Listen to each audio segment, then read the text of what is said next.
नमस्कार. चला तर मी कल्पना आज एक नवीन रेसिपी घेऊन आलेली आहे. माझ्या यूट्यूब चॅनल तुम्हा सर्वांचं मनापासून खूप खूप स्वागत आहे. चला तर तुम्हाला पाहताच लक्षात सुद्धा आलं असेल की आज काय मेनू आहे, त्यासाठी काय काय साहित्य लागणार आहे. ह्या ठिकाणी एक वाटी आपण तांदूळ घेतलेले आहेत, दुसरी वाटी सुद्धा आपण तांदूळच घेतलेले आहेत. तांदूळ जे आहेत ते आपण ह्या ठिकाणी रेशनचे घेतले आहेत. तुम्ही कुठलेही तांदूळ घ्या. छोटी वाटीचं एक मेजरमेंट ठेवायचं. त्या वाटीनं आपण मसूर डाळ घेतलेली आहे, एक वाटी आपण ह्या ठिकाणी चणा डाळ घेतलेली आहे. त्याच वाटीनं आपल्याला सेम उडद डाळ घ्यायचं आहे. अगदी स्वच्छ करून घेतलेल्या डाळी आहेत ह्या. आता त्याच वाटीनं आपल्याला एक वाटी आपण ह्या ठिकाणी मूग डाळ घेणार आहोत. अगदी पौष्टिक थंडी स्पेशल आपण ह्या ठिकाणी बनवत आहोत.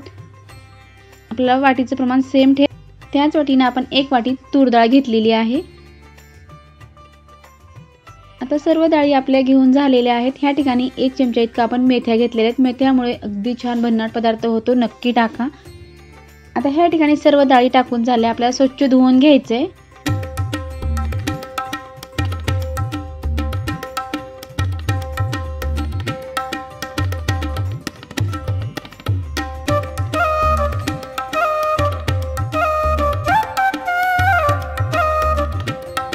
तर ह्यामध्ये पाणी टाकून 8 तासाकरता आपल्याला भिजत ठेवायचे.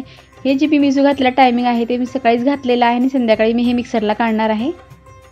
आता ह्या ठिकाणी आपल्याला मिक्सरला काढून घ्यायचं आहे. आपण दिवस भिजत ठेवलेलं होतं आणि छान आपले तांदूळ आणि डाळी व्यवस्थित त्याला भिजलेल्या आहेत.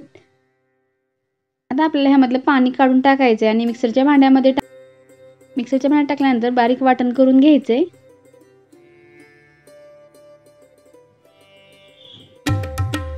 सुरुवातीला आपण असं वाटून घेतल्यानंतर ह्यामध्ये आपल्या थोडंसं पाणी टाकून आणखीन फिरवून घ्यायचंय. आता ह्या ठिकाणी पाहू शकता अगदी छान आपले लहान आकारामध्ये आपण हे पेस्ट करून घेतलेली आहे. आता सर्व कन्सिस्टन्सी आपल्याला ह्याच पद्धतीने ठेवायचे. अगदी लहान आकारात आपण सर्व तांदूळ काढून घेणार आहोत. चला तर फटाफट मिक्सरला आपण पूर्ण तांदूळ वाटून घेऊ. आता ह्या ठिकाणी पीठ पूर्ण काढून झालेलं आहे. अगदी छान पीठ तयार झालं आहे. आपण रात्रभरासाठी आता हे पीठ भिजत ठेवलं आहे. काही आपण टाकलेलं नव्हतं. अगदी छान रात्रभर पीठ ठेवल्यानंतर पाहू शकता ह्या ठिकाणी मस्त फॉर्मेट झालेलं आहे. अगदी छान लुसलुशीत जाळीदार पीठ आपलं हे फुगलेलं आहे. इतकी थंडीचे दिवस असताना सुद्धा पीठ छान तयार झालं. आपण ह्यात सोडा मीठ काहीच टाकलेलं नव्हतं, फक्त आपण मिक्सरला काढून वाटण करून झाकून ठेवलेलं आहे. इतकं छान आपलं हे पीठ बनवून तयार झालं. तुम्ही नक्की ट्राय करून पहा. अगदी पौष्टिक मुलांना भन्नाट पद्धतीचा पदार्थ. आपण ह्या पिठापासून भरपूर असे पदार्थ बनवू शकतो. आता पीठ तर छान तयार झालेलं आहे, पण ह्यामधलं थोडंसं पीठ मी साईडला ठेवणार आहे, कारण पूर्ण लगेच मी ह्या ठिकाणी पिठाचा वापर करणार नाही. त्यामुळे अर्धं पीठ जे आहे ते साईडला काढून ठेवणार आहे. राहिलेल्या शिल्लक पिठामध्ये थोडंसं पाणी टाकून कन्सिस्टन्सी आपल्याला व्यवस्थित करून घ्यायचे. ह्या ठिकाणी आपण डोसे बनवणार आहोत, त्यामुळे आपल्याला जसं जशाला पीठ लागतं त्याप्रमाणे आपल्याला पाणी टाकून घ्यायचे. जर तुम्हाला आप्पे बनवायचे असतील तर पाणी टाकायची बिलकुल गरज नाही. ह्या ठिकाणी आप्पे आपण ह्या ठिकाणी उत्तप्पा किंवा डोसा ह्या पिठाचे काही पदार्थ बनवू शकतो. आता ह्यामध्ये आपण मीठ टाकून घेतलेलं आहे. दुसरं काहीच आपल्याला ह्यात टाकायचं नाही, फक्त मीठ टाकून आपल्याला मिक्स करून घ्यायचे. सध्या जितके बनवायचे आहे तितकंच मी ह्या ठिकाणी पीठ काढून घेतलेलं आहे. आता पीठ जे मिक्स केलं आहे ते आपल्याला थोडंसं साईडला ठेवायचं आहे. डोसा म्हणलं की तर बटाट्याची भाजी तर आलीच, त्यामुळे आपण ह्या ठिकाणी बटाटे उकडून घेतलेले आहेत. त्यावरचे आता साल काढून थोडंसं कट करून घेतलेले आहेत. अगदी हॉटेल स्टाईल साऊथमध्ये जसं भाजी बनवतात त्याच पद्धतीने आपल्याला आज भाजी बनवायचे. ह्या ठिकाणी आपण कांदा मिरची कट करून घेतलेली आहे. गॅसवरती पॅन ठेवलेला आहे. 4 ते 5 चमचे इतकं तेल टाकून घ्यायचं. तेल छान गरम झालं की मोहरी टाकून घ्यायचे. मोहरी छान तडतडली की त्यामध्ये आपण जिरे टाकून घेणार आहोत. जिरे आणि मोहरी तडतडली की त्यामध्ये 1 चमचा उडद डाळ टाकून घ्यायचे. 1 चमचा इतकी चणा डाळ टाकून घेणार आहोत. 1-2 मिनिट झाले की ह्यामध्ये जो आपण कांदा कट करून घेतलेला आहे तो टाकून द्यायचा आहे. डाळी छान तळलेल्या आहेत. कांदा आणि कढीपत्ता आपण एकदम टाकून दिलेला आहे. 2 मिनिटाकरता असंच मिक्स करून घ्यायचे. कांदा थोडा छान तळला की ह्यामध्ये लसूण अद्रकची आपण पेस्ट करून घेतलेली आहे ती टाकून द्यायचे. 2 मिनिटाकरता मिक्स झालं की ह्यामध्ये आपण जो बटाटा कट करून घेतलेला आहे तो टाकून द्यायचे. आता बटाटा टाकून झालेला आहे. त्यामध्ये आपल्याला पाव चमचा इतकी हळद टाकून घ्यायचे आणि मीठ टाकून घ्यायचे. आता ह्या ठिकाणी आपण मिरची टाकलेली नाही, त्यामुळे आपल्याला ठेचा टाकून घ्यायचा. जर लहान मुलं खात असतील तर मिरची टाकलं तर ते मध्ये येईल, त्यामुळे आपण ह्या ठिकाणी वाटलेला ठेचा टाकून घेणार आहोत. मिरची आपल्या आवडीनुसार कमी जास्त करू शकतो. आता मिरची टाकून घेतलेली होती, आपण कोथिंबीर सुद्धा टाकून घेतलेली आहे आणि मिक्स करून घ्यायचे। हे आपल्या आवडीनुसार कमी जास्त आपण ह्या ठिकाणी टाकू शकतो। आता ह्या ठिकाणी आपली बटाट्याची भाजी तयार झालेली आहे। 1-2 मिनिटाकरता असंच ठेवून आपण आता हे खाली उतरवून घेणार आहोत। सर्वात सोप्या पद्धतीची बटाट्याची भाजी आपली छान खमंग भन्नाट अशी तयार झालेली आहे। आता एका बाउलमध्ये आपण काढून साईडला ठेवून देणार आहोत। आपला दुसरा पदार्थ आणखीन एक बनवायचा आहे, जे की त्याच्याशिवाय तर डोसा खाण्याची मजाच नाही। तर झालीच, पण आता आपल्याला चटणी बनवायची आहे, अगदी नेहमीपेक्षा वेगळी घरच्या पद्धतीने। ह्या ठिकाणी आपण गॅसवरती पॅन ठेवलेला आहे, त्यामध्ये 2 चमचे इतकं तेल टाकून घ्यायचं। तेल छान गरम झालं की काही मिरची कट करून घेतलेली आहे ती मिरची टाकून द्यायचं आहे। डाळवा घेतलेले आहे, शेंगदाणे घेतले, ते एकदम आता आपण सर्व टाकून छान आपल्याला भाजून घ्यायचे। कमी वेळामध्ये कमी साहित्यामध्ये झटपट ही चटणी बनवून तयार होते। तुम्ही जेव्हा आपण आप्पे बनवतो त्यावेळेस सुद्धा ही अशी चटणी केली तर अगदी छान लागते। तुम्ही नक्की ट्राय करून पहा, सोपी पद्धत आहे। आता ह्या ठिकाणी डाळवा आणि शेंगदाणे भाजून झालेले आहेत। 2 चमचे इतकं आपण ह्या ठिकाणी खिसलेलं खोबरं टाकून घेतलेलं आहे। ओलं खोबरं असलं तरी टाकलं तरी चालते किंवा थोडंसं प्रमाण वाढवलं तरी चालते। ह्या ठिकाणी मी थोडंसंच टाकलेलं आहे। आता सर्व जिन्नस भाजून झालेले आहेत, थोडंसं थंड करून घेऊन आपण हे मिक्सरला काढून घेणार आहोत। अगदी छान दरदरीत आपल्याला मिक्सरला वाटण तयार करायचे।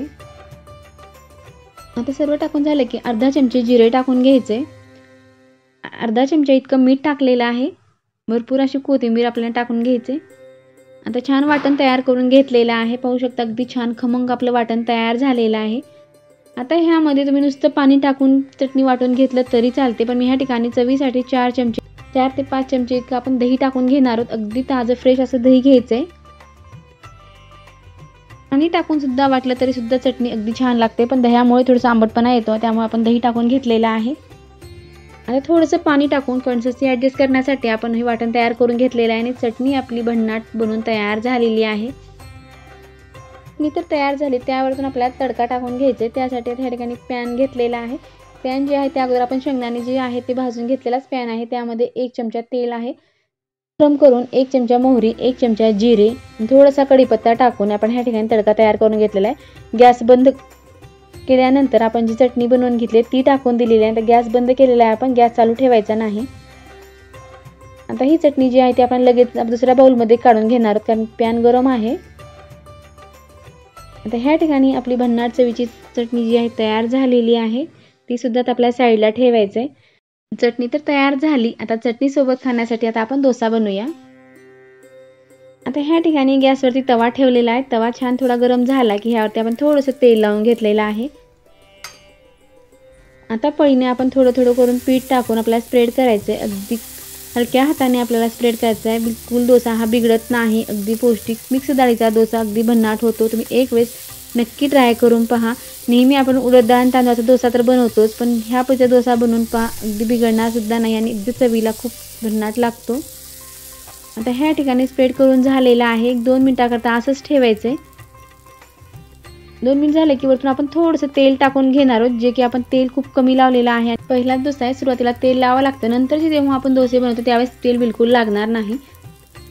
आता ह्या ठिकाणी छान आपला डोसा हातदर होतो, पाहू शकता कटा सोडलेला आहे आणि डोसा आपला हातदर झालेला आहे। अगदी कुरकुरीत कडक असा हा डोसा बनवून तयार झालेला आहे। आता आपल्याला हे प्लेटमध्ये काढून घ्यायचे। मला पाहताच लक्षात येत असेल, अगदी रंगात सुद्धा सुरेख आणि खाण्यासाठी सुद्धा खमंग असा हा डोसा बनवून तयार झालेला आहे। प्लेटमध्ये डोसा लावून घेतलेला आहे, सोबत खाण्यासाठी आपण भाजी सुद्धा लावून घेतली आणि जी चटणी आपण बनवलेली आहे खमंग ती सुद्धा आपल्याला लावून घ्यायचं आहे। मध्ये तर काढून झालेला आहे, आता वेळ झालेली आहे खाण्याची आणि खाऊन पाहण्याची की आपला डोसा कसा झाला आहे, किती कुरकुरीत झाला आहे। तुम्हाला आवाजावरने किंवा पाहताच लक्षात येत असेल किती जाळीदार आणि किती कुरकुरीत हा डोसा बनलेला आहे। तुम्ही नक्की ट्राय करून पहा, केल्यानंतर कमेंटमध्ये सांगायला विसरू नका की हा डोसा कसा झाला आहे, किंवा माझ्या चॅनलवर नवीन असेल तर प्लीज चॅनल लाईक करा, शेअर करा। जेव्हा मी नवीन असे व्हिडिओ बनवेल सर्वप्रथम तुम्हाला पाहायला भेटतील। तुम्हाला मी कट करून दाखवते की डोसा किती कुरकुरीत झालेला आहे। तुम्हाला आवाजावरून सुद्धा लक्षात येत असेल, अगदी कुरकुरीत खमंग मिक्स डाळीचा अतिशय पौष्टिक असा डोसा बनवून तयार झालेला आहे। आता मी टेस्ट करून पाहते की डोसा आणि भाजी चटणी कशी झाली आहे। अगदी भन्नाट खमंग चवीची डोसा आणि चटणी तुम्ही नक्की ट्राय करून पहा, केल्यानंतर कमेंटमध्ये सांगायला विसरू नका। व्हिडिओ पाहिल्याबद्दल धन्यवाद।